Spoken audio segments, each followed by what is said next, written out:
Hey everyone, this is Sridhar Hakarajarev and I'm here with my recap and review of The Wheel of Time season number 3, episode number 4, which is titled The Road to Despair. And this episode was basically like a history lesson concerning the Dragon Reborn's past and how he's connected to Moiraine and how he came from a line that basically gave rise to what the Aiel are right now. And it was interesting. Like, I'm not the biggest fan of Rand, let's be real, but it was still a fun episode considering that it fleshed out a lot of the lore. And then we also saw basically Selene being involved in all of this. So yeah, let's get to it. The episode opened up with Lan and Rand practicing, and Lan knows that there's a lot going on in Rand's mind because Rand is just trying to get ready to go through the trials over in the city in the clouds, which is called Rohirrim, which is very similar to Viridian from Pokemon. We get the scene where Moiraine and Egwene are talking to the Wise Ones, and they're like, you know what, we didn't know that you guys were gonna be coming like this. We knew that something was gonna happen because our Wise Ones can see the future, the past, and what's about to happen. So even though you're asking us questions about how we knew that you were gonna be coming and all of that stuff, like we said, we don't know, but because we have our own prophecies, we just knew that something was gonna happen. We get this scene where Rand and Lan are walking through the Aiel encampment, and Avi ends up coming in, and she's like, "Hey, I told you not to use a sword, okay? Especially not in our encampment." And she ends up taking the sword from Rand, and then she tries to do the same with Lan, but Lan ended up they basically kind of fight it out with Lan using the sword and Avinda using her spears. And before the battle can keep on continuing, this is where the Wise Ones are like, you know what, enough of this foolishness.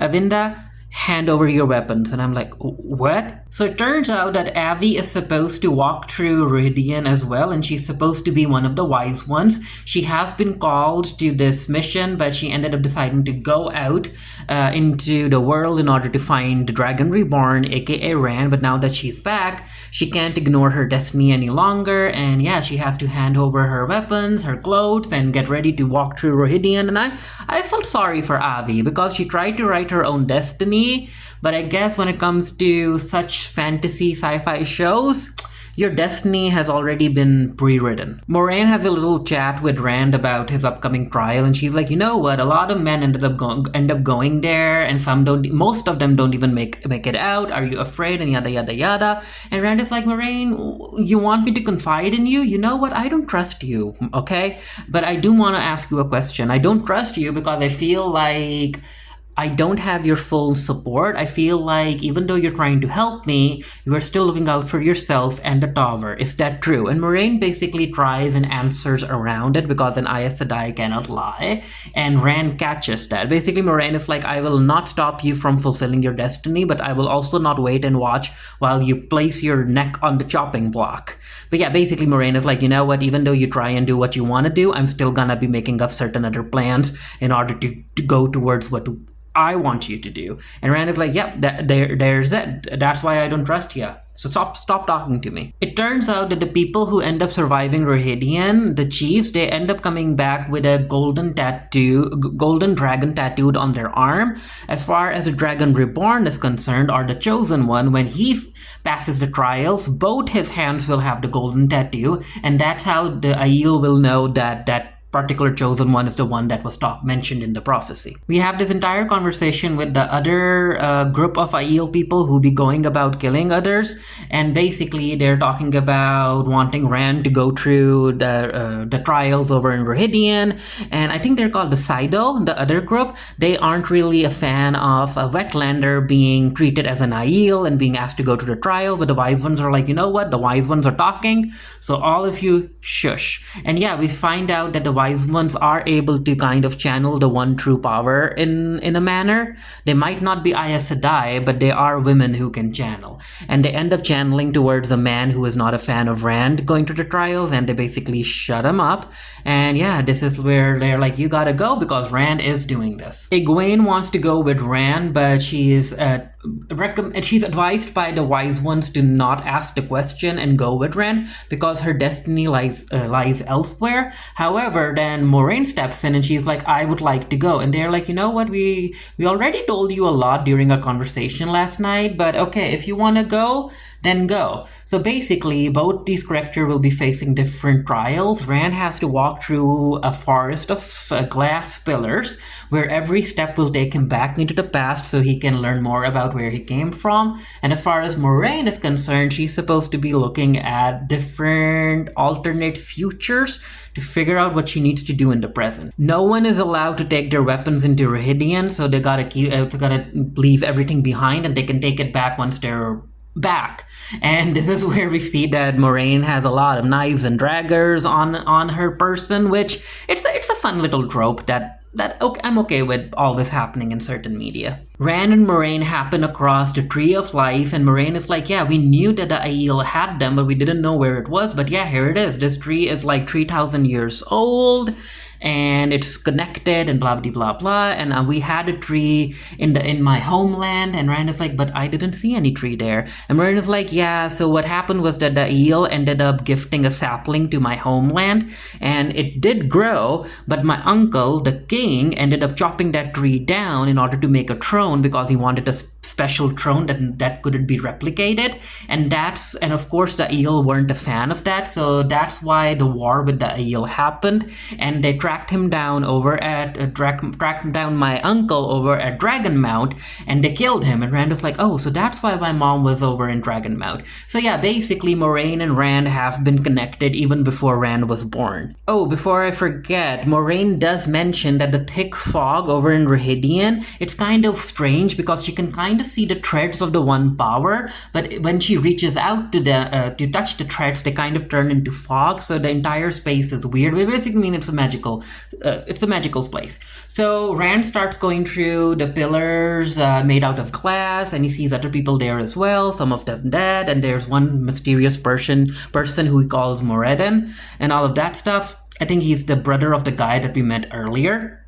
So the first memory that Rand has is actually of his father, and this is where his father is like, hey, I killed the king, and he goes to find Rand's mom, but yeah, she's already dead, and the people are like, we don't know where the baby is. But of course we know that the baby was taken away by Rand's adoptive father, or basically his real father, if you want to talk about what makes a father. And yeah, that was the first flashback. The second flashback is before the war, and again we get to see Rand's father. He has to go into Rhuidean in order to meet one of the Aes Sedai, and the woman that he's with, his lover, and Rand's mom, I take it, she's like, you know what, because of the dreams that we saw, the other wise ones as well, whatever the Aes Sedai asks of you, say yes to her. And of course you can't take no weapons in there. The Aes Sedai we see is a very, very, very, very, very old woman. Of course she's the same woman we saw in the flashbacks in the previous seasons, who was alive during Lewin Tan's timeline, and she has this glass globe in her hands, and she basically tells the men of the Aes Sedai that are there, including Rand's dad, that they need to go through the pillars in order to learn who they are and why they're called Oathbreakers. The other flashback we get is basically Rand's father being very, very young, and you can see that he's hugging a tree, and inside the tree is the same glass orb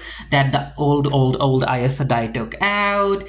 And basically, yeah, the Aiel, before they ended up being this the society that we see right now, they used to follow the way of the leaf, which meant that no violence, no nothing. However, things changed because I think Rand's sister and his friend's wife or fiance or something, they get kidnapped, and the rest of the colony are like, you know what, it doesn't matter, we bury our dead and we move on, that's the way of the light. But no, Rand's dad is like, no, I'm not accepting that, we need to go and we need to rescue the women. So yeah, things don't go as planned, even though Rand's dad and his friends are able to rescue the women that were kidnapped, the two women.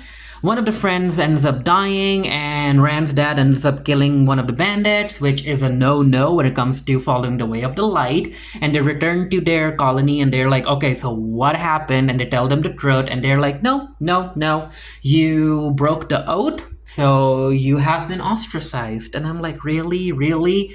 That's what's happening? These people are so into sticking with the way of the light that they're okay with their people, especially their young women, being kidnapped by bandits, and they're okay with that? So Rand's dad and his friend are like, okay, so we can't be part of the community anymore, so what do we do? And this is where Rand's dad is like, you know what? They can't protect themselves. They have said no to violence, but we haven't. We can protect them. So basically, Rand's dad and his friend will continue to protect the caravan as much as possible. Moraine ends up taking the glass orb from inside the tree, and later on we get to find out what that orb actually is. She continues walking and she finds the two rings, and she sees Evide in there, and she's still stuck going through a lot of the timelines, and it's Moraine's turn to do the same.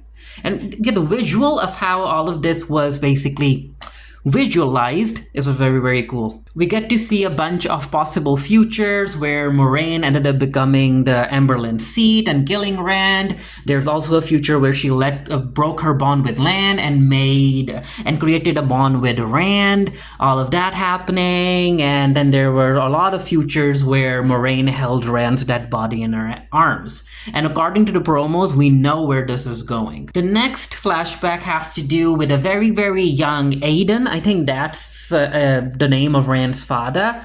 And yeah, the caravan kept on being attacked, and people kept on dying. And then this is where the caravan is like, you know what, we can't keep on doing this. We can't go to the spire or the spike or whatever they want to call it, the spine.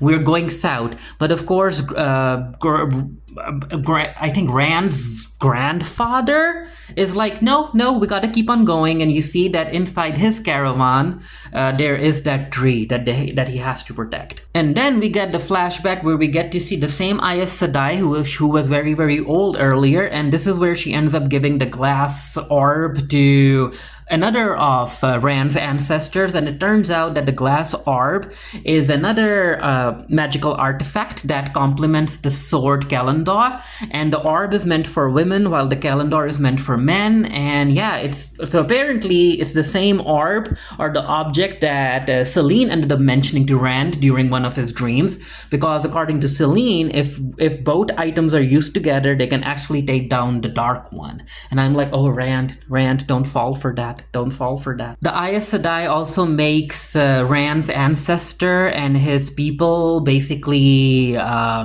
promise an oath to continue following the way of the leaf, and they say, yes, we will. The Aiel will follow the way of the leaf. But of course, we know that they don't due to certain circumstances, and that's why they're called oath breakers. And we get a scene where Rand's ancestor basically takes the tree away, and he is like having this emotional moment with his partner, which, hey, the entire show is queer and I'm here for it. The last flashback we have actually has Lanfear in it, or Selene, and she is talking to, again, one of Rand's ancestors, and basically she's like, you know what, I think I sensed a point in reality or a veil that was very, very thin, and I want to go in and I want to go explore what's on the other side. Apparently, she basically mentions that life would be a lot easier for everyone if everyone had access to that power, and that Rand and Rand's people should try and access that as well, instead of just harvesting fields, manual labor and all of that stuff. And Rand's ancestors like, but you know what? We get that there's power out there, but the feeling of harvesting something and creating something by hand, that's a whole different thing. And Lanfear is like, okay, I understand that. Go meet your people over in the fields. And we get this scene where, Lanfear ended up betraying her people and she ended up breaching the veil. So, okay, there's that. After going through all of the flashbacks, Rand is able to pass the trial, and we get to see the dragon tattoo appear on both his arms. He ends up waking up with Avi, and he's like, are you okay? She's like, yeah, I'm okay. And she notices the dragon tattoos on his arms, and she's like, okay, now what you're gonna do? And Rand is like, you know what, I haven't really thought about it. And Avi's like, well, I gotta go. He's like, but where's Moraine? And she tells him that she's still stuck in the rings, but we gotta go back. And Rand is like, nope, I'm not leaving here without Moraine. We continue to see more of the timelines that Moraine ended up seeing, and in basically every timeline, Celine or Lanfear ends up killing Moraine. And there's also this very, very cool scene where Lanfear has basically impacted everyone of Rand's friends, and they're all in their gothic dark outfits ready to kill Moraine. And yeah, again, according to the promos, basically the prophecy was, according to the promos, that in a timeline where Rand lives, Moraine has to die. And in a timeline where Moraine lives, Rand has to die. So you can tell that that's what's happening in this timeline. And the fact that Lanfear is the one who keeps on killing Moraine, I have a feeling that Egwene is gonna assist here, because again, Egwene has to learn how to control her powers, where she can like dream walk, and I think that's how she'll be able to give Moraine a chance to fight Lanfear. Or maybe Egwene will be the one to kill Lanfear. I would be okay with that. We get a scene between Egwene and Lan, and they're still waiting. So it turns out that Avi came back after 2 days, but it's been 7 days, and Rand and Moraine have yet to return. And Egwene is like, you know what? We need to go in and we need to get them. And Lan is like, no. They told us to stay and wait, and that's exactly what we're doing. And the episode ends at sunrise, where we see Rand with Moraine in his arms, walking her out of Rohirrim, with Lan and Egwene waiting for them. And I'm like, of course Rand wasn't gonna walk away without Moraine. Even though he doesn't like trust her or something, she's literally the group's mom. She's the mother figure. In a way, they're not gonna leave her behind, especially for Rand. But yeah, this is where the episode ends. So both of these characters know a lot now. Even though Rand is like, I do know a lot, but I also don't know a lot. But I'm wise enough to understand that I don't know a lot. But as far as Moraine is concerned, yeah, she's like, uh-oh, if I continue to live, Rand has to die. So let's see how the writers handle that situation, because I don't think they're gonna be writing off Moraine anytime soon or killing her off. But yeah, let me know what you thought of the episode down in the comment section below. And until next time, stay happy, stay safe, stay blessed. See you guys later. Bye.